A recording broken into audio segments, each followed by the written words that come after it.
Teddy bear में sniper gun,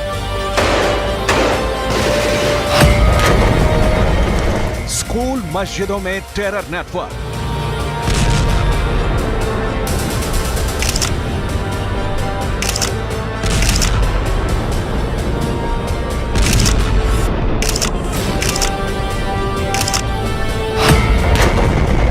Hamas की खौफनाक साजिश।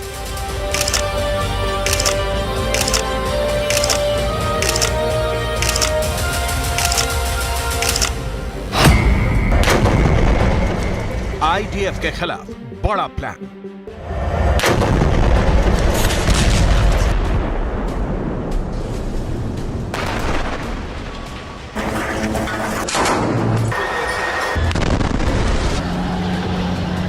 गाजा में हमास का रिएक्शन देख इजरायली सेना के होश उड़े हुए हैं।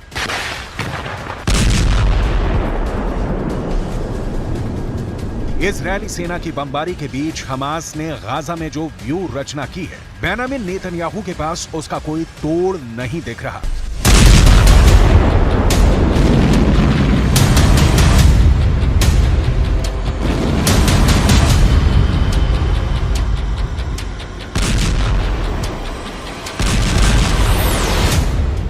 इजरायली सेना जिस ओर मूव कर रही है, हमास ने उस रास्ते में बम फिट कर दिया है।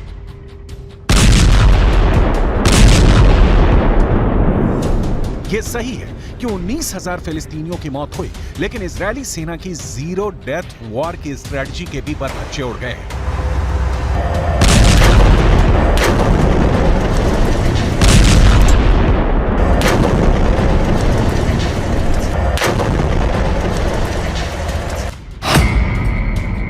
हमास के जबरदस्त प्रतिक्रिया की वजह से ही 27 अक्टूबर से, यानी जब से इजरायल ने गाजा में जमीनी हमले शुरू किए हैं, 121 इजरायली सैनिकों की मौत हो गई है। यह आंकड़ा हमास ने नहीं बल्कि इजरायली सेना ने ही जारी किया है।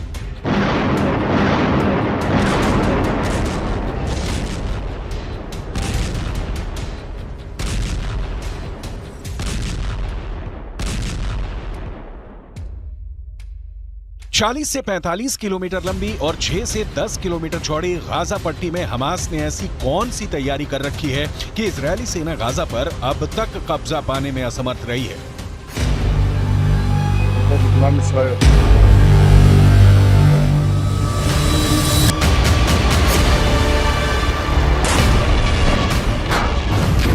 हमास ने ऐसे कौन से हथियार जुटा रखे हैं जिसका जवाब इजरायली सेना के पास नहीं है।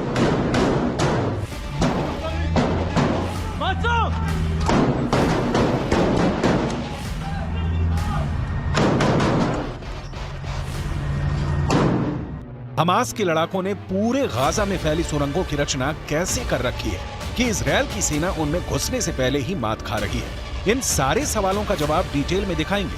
अभी हमास ने इजरायली सेना के खिलाफ जो चक्रव्यूह रचा है, उसे देखिए।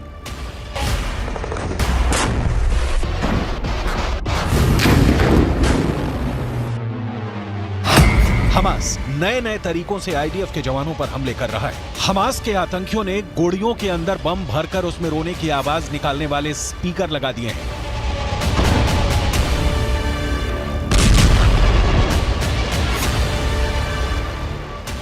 उनकी कोशिश थी कि इजरायली बंदूकों की तलाश कर रहे आईडीएफ के जवान उसे बच्चों के रोने की आवाज समझेंगे। जैसे ही उनके पास आएंगे, बम के धमाके में मारे जाएंगे।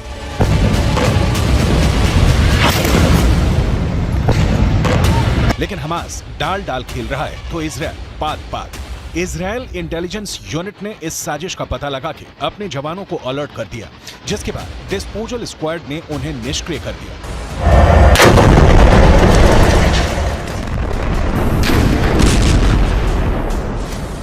इजरायली सेना ने दावा किया है कि हमास गुड़ियों और बच्चों के बैकपैक्स को जानबूझकर एक सुरंग शॉट के पास रखा था, जो एक बड़े टनल नेटवर्क से जुड़ा हुआ था। इजरायली सेना ने उस इलाके की तलाशी ली और घात लगाकर किए गए हमले के साथ साथ क्षेत्र में हमास की खुफिया जानकारी और टैंक रोधी ठिकानों का भी पर्दाफाश किया। आईडीएफ ने दावा किया था कि हमास के आतंकियों ने टेडी बियर के अंदर स्नाइपर राइफल और बम छिपाए हुए थे। इन टेडी बियर को लेकर आतंकी आम लोगों के बीच रहे थे। इसके अलावा गाजा के कई स्कूलों और मस्जिदों के नीचे टनल नेटवर्क भी मिला है। इसके जरिए आतंकवादी सुरक्षित आवाजाही करते। इतना ही नहीं, हमास ने इजरायली सेना की नजर से बचाने के लिए स्कूल में हथियारों का गोदाम बना रखा था।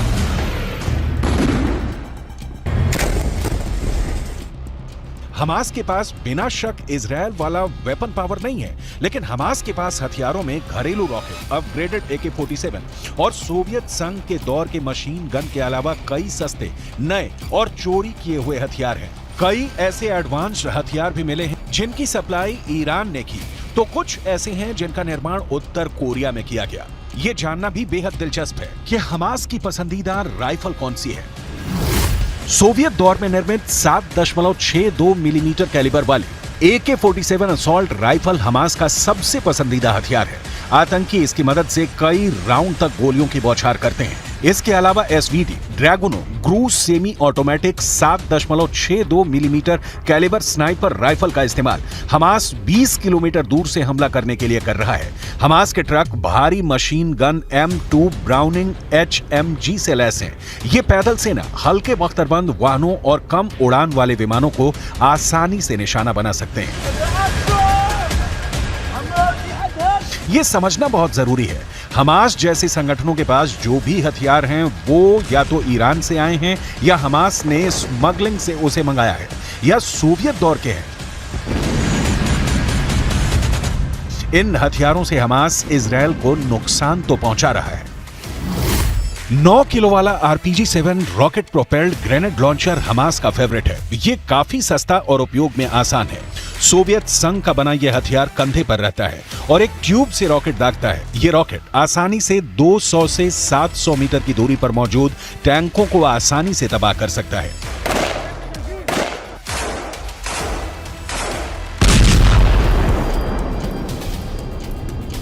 हमास को इजरायली सेना की ताकत का अंदाजा है, इसीलिए हमास ने 2014 से ही इजरायली हमले का प्रतिकार करने की तैयारी शुरू कर दी थी। जिन सुरंगों को नष्ट करने की बात हो रही है या नष्ट की जा रही हैं, ये सुरंगें दुनिया के लिए अजूबा हैं। सोचिए जरा, 40 से 45 किलोमीटर लंबी और 6 से 10 किलोमीटर चौड़ी गाजा पट्टी में जमीन के नीचे हमास ने 500 किलोमीटर लंबी सुरंग खोद रखी है।